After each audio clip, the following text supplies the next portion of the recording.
Hey, you're not listening to Nasi Lemak Podcast. I'm Xiang. I'm Cynthia. So, Malaysian movie is not something new to us. And as a person in the film industry, we today wanted to actually review our personal thoughts about this Malaysian movie, Takluk Lahad Datu.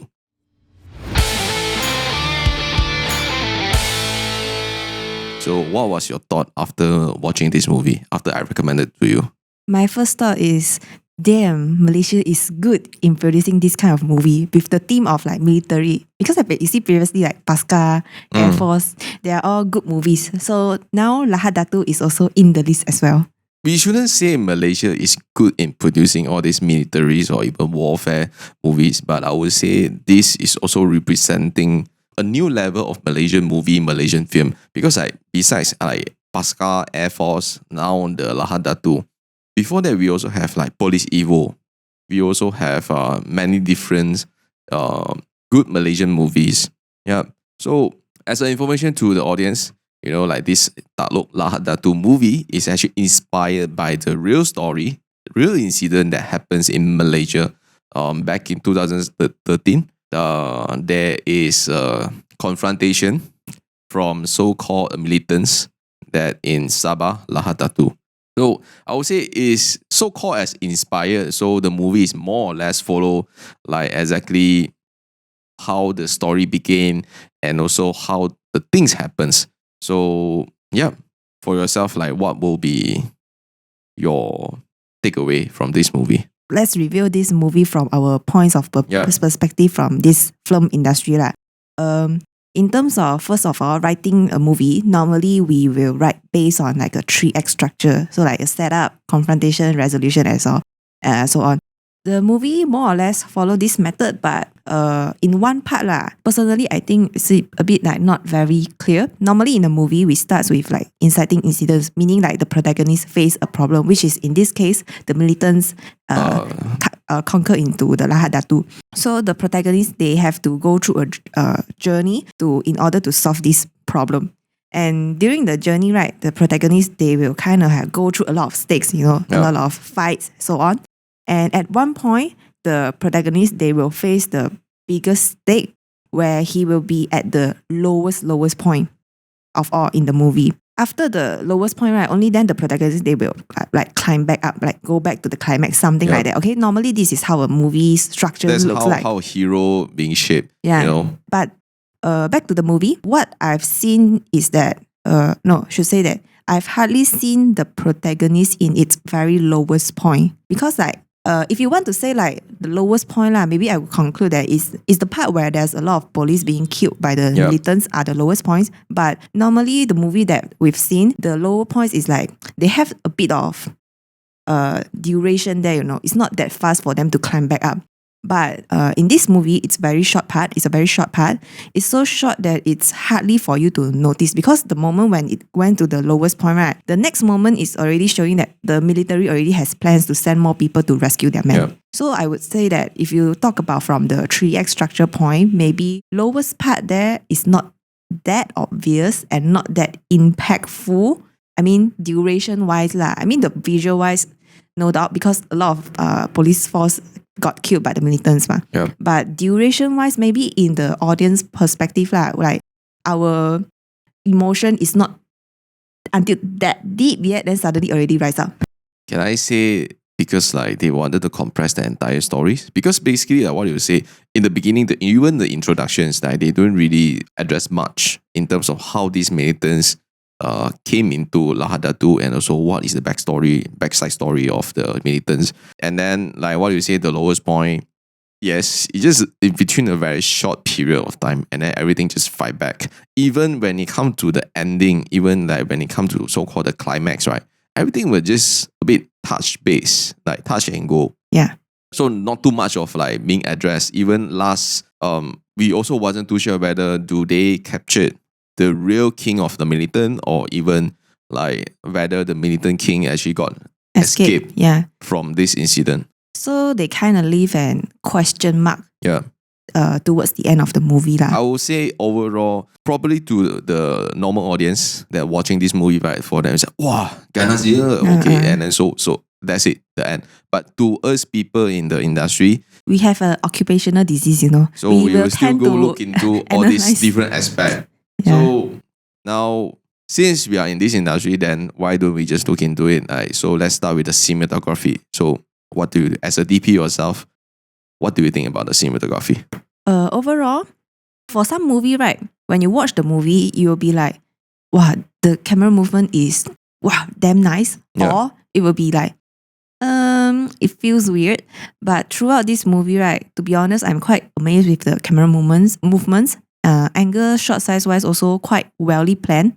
So if I would summary in a sentence, it would be there's no single shot or angle being wasted throughout this movie. Yeah, that's what I say. Is like they are really compressing not only just the story plot, they're also like every action, every movement. It's just everything right on the spot to let you know what happened. That's it. So they didn't really actually go too much in depth or like what you say, wasted a lot of those actions, angles and whatsoever. Yeah, they didn't have any those like unnecessary shot or whatever lah. Because some of the movie they'll tend to show a lot those unimportant things. Repetitive, I would say some they will actually use repetitive. Let's say for example, one of those iconic scene, let's say important moment, they have to repeat 3 different angles. Yeah. For that particular moment, so that probably just wasted about like 10-15 seconds. Yeah. So for this movie, I would say it's like they get it right on the spot, compress, and go. I'm not sure if I'm analyzing this correctly or not, but because like you know how short videos are coming up, movies in the olden days we used to have longer duration, and then we'll establish a lot of things. Yep. But for this movie, right, it's kind of very fast and quick pace, like pop, in your face directly. So you don't feel any like time wasted, Yeah, probably the scriptwriter or even the director is like, hey, I do want to budget your time. This is what I want to say. That's it. Go. Move on. But if you speak about cinematography, right, that will link to lighting. Yeah. So personally, when I'm watching the film, right, I think the outdoor lighting is the hardest part. Because I also wonder, like, where did they film this whole thing? Based on my research, they actually did it in Takluk Lahad Datu. So actual place. Actual place. And for your information, most of the scene that you watch in the palm oil, right, the palm oil estate or whatsoever, like, is actually natural light. They utilize natural light. I think that's I feel like that's the hardest part, Yeah. Because imagine in the palm oil, and then how are you supposed to set up all those lighting gear? So the natural lighting is one of the only thing that you can depend on. And then the natural lighting also depends on the weather condition. And if you want to use... Everything cannot like, it's not 100% in your control. And if you want to use natural lighting, right, meaning that the filming duration is very depending on the sunlight as well. So let's say, imagine one day suddenly rains, then they have to reschedule everything. Yep. So that's why I say it's very hard. And I watch a bit also like those clips from their behind the scene, right? They actually use a lot of those, like, how we use tube light to actually feel the lights of the main characters or whatsoever, right? The side light, the side kick, the back kick. They use a lot of those like portable and also movable lighting devices to actually fill up or even to slightly highlights the characters they are actually focusing on. Because if you see most of the locations, right, let's say, okay, palm oil. Another one is the fishing village. So for fishing village, right, you can see from the frame itself, there's not much space for them to even walk around. Don't even mention about bringing all the lighting equipments there. So that's why I say, like, I feel like the lighting is very hard. But anyhow, they still manage to perfectly lit it. One of the best lighting that I personally think is that there's a part where the police and the militants, they are having a fight inside a house. And then in our house, right, normally our window, we have like the grill, or we have like a shade that has a shape when you shine the lights through. And then I feel like that part is very well lighted, because if you imagine lighting the light inside the house without that shade that create the shadows behind the wall, I personally think will be very flat. I mean, it's not wrong, but if you shine the light outside from the window and then the light creates the shadow on the wall, it makes more depth in the frame itself. I think in overall, their lighting is like considered one of the masterpiece for whoever designing the lights and shape the lights. Yeah. So after lighting, definitely come to the part where I always concern the most is the sound design. So and in overall, I would say I will give 9 out of 10 for this particular movie in terms of sound design. From the sound effect, from the music, from the ambience, from every aspect, I would say 9 out of 10. The probably one that I felt the missing one point, right, is basically I feel a bit imbalanced in their sound design because at certain incidents, certain scene, right, the music is damn loud. So when I'm watching that, right, I'm actually using a sound system, a sound monitor system, which is like suddenly even my table also got shaken by that sudden sound impact. For information, right, when you watch about movies, like those sound effects, maybe audience will thought that the sound is captured on the set. Site, no. Yeah, but actually, especially this kind of movie where you have a lot of fights in those things, are actually the gunfires. Yeah, actually sound designed by the sound engineer. Like so-called after touch. And always another thing is that audio is always either being left out or forgotten in the production. Yeah. But actually it's always the audio, right, that adds up the taste of the whole movie, especially this kind of fight scene. Imagine the fight scene, you just, the visual wise, without the sound, but if you, with the sound like, you feel more impactful like that. Yeah, so probably let's try, show you what do we mean, what does she mean by, the importance of sound design. So this will be the scene without any sound effect.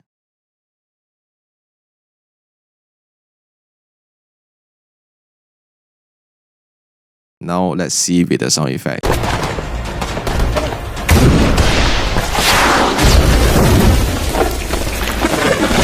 Audio really plays an important role in doesn't matter it's like film, movies, or even videos. So it just basically that's how sound and also audio is also how you impact the audience mood and also behavior in terms of like when digesting the video and also the film.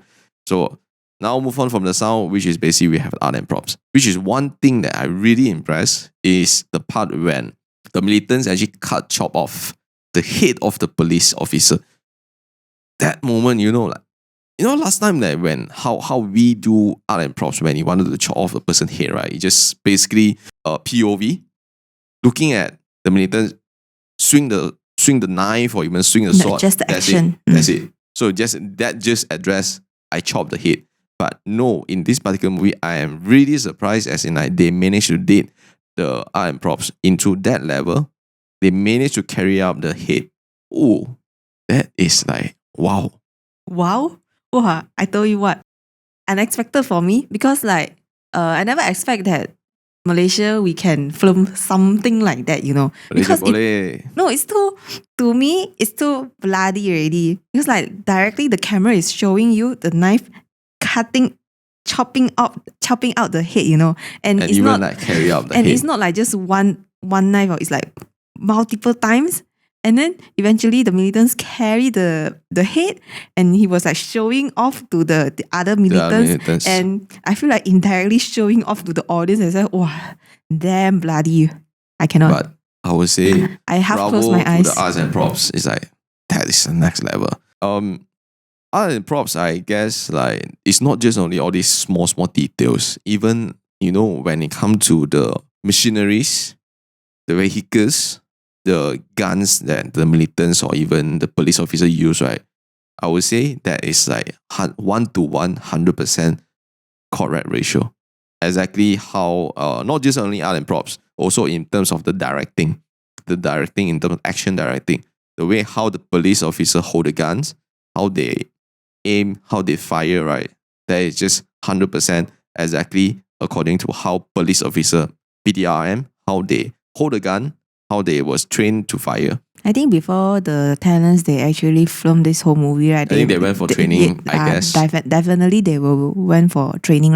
Yeah. Afterwards, after all this like production side, I think probably come into editing, I would say the color grading, super impressed. Whoever the colorist that actually did the color grading, right? Wow. Another adding point to this particular movie. This whole movie kind of like, I would say lah, to me personally, I rate this movie kind of high. If you talk about editing wise lah, there's one part where I feel like the editor, they use the ground cam and the drone shot, like they edit based on the movement, like very perfect, like very smooth, you know. It's like the moment this police went into this corner, and then the next moment the next drone shot is like up seeing the movie. The police going forward already. Wow, very smooth editing, that one. Yeah, I would say well planned, very well planned. So overall, I would say this, to me personally, very good movie. And another, complimentary is actually to the actors. Wow. I don't doubt Malaysian actors, but in this particular movie, as compared to Pasca, as compared to Air Force, right, I think the actors' performance in Lahad Datu, so much more impressive. Emotion-wise, you mean? Emotion-wise, in terms of how they carry the dialogue, in terms of how they actually react towards certain scenes, towards certain incidents, they really managed to perform it to, can I say, Oscar level? Whoa. I mean, this is just my personal thoughts. Like, I could be wrong. Probably someone else have their thoughts about it. But I would say, as compared to Police Evo, as compared to Pasca, as compared to Air Force, right, I think the actor performance for Lahad Datu is actually more impressive to me. How would you rate the film? Let's say out of 10. Like I would say 9 out of 10. So the one missing is basically, I would say, the sound design itself, like a bit, even though it's impressive, it's impactful, but slightly more inconsistent. Like got certain scene, right? I felt that the music is unnecessary. Yeah, so I think that is just a missing 1 point from me.